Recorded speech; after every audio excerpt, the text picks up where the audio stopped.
ChatGPT and GitHub Copilot are both powerful AI tools, but they serve different purposes and excel in different areas. It's not really a question of which is better, but rather which is better for a specific needs.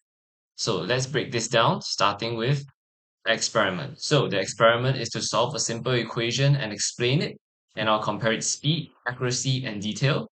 So the prompt is solve the following equation: x squared plus 2x plus 1 equals 0, and go through it step by step. So let's begin with what Copilot said.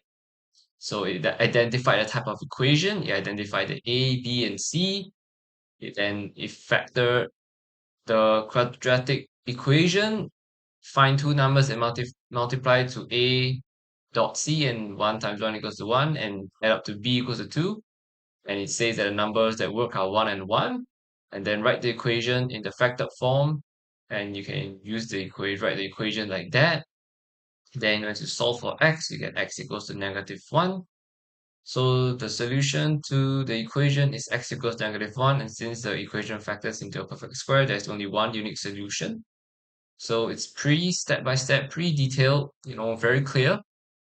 And its strengths for, one of the strengths for Copilot is that it's highly proficient at suggesting code completions or generating entire code blocks. So being able to solve this equation definitely shows that. It also speed up coding workflows. It generated this really quickly. And yeah, moving on to ChatGPT. So ChatGPT gave 4 steps. So it first identified the quadratic coefficients. It laid out the A, B, and C in a much nicer format than Copilot. It factored the quadratic expression. So it says we look for two numbers and multiply to C equals to 1 and add up to B equals to 2. And it shows almost the same thing as Copilot.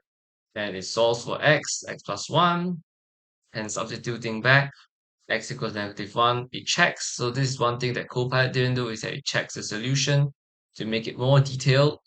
And it gave the final answer, but I have no idea what this dash and this bracket thing there, which affects the accuracy of ChatGPT, which is one of its weaknesses sometimes. So let's go through which is better, Copilot or ChatGPT. So you need to choose ChatGPT if you need a versatile language model for general text generation, creative writing, answering questions, brainstorming, or getting explanation. It can help with coding or like math, as I did, but it's not its primary function. As you can see, it gave a glitchy answer at the end. But you can choose GitHub Copilot if your primary need is to accelerate your coding workflow, get code suggestions, and generate code snippets within your IDE. So as the experiment earlier showed, it gave its solution in a very structured and easy to understand manner. And yes, I hope this video helps.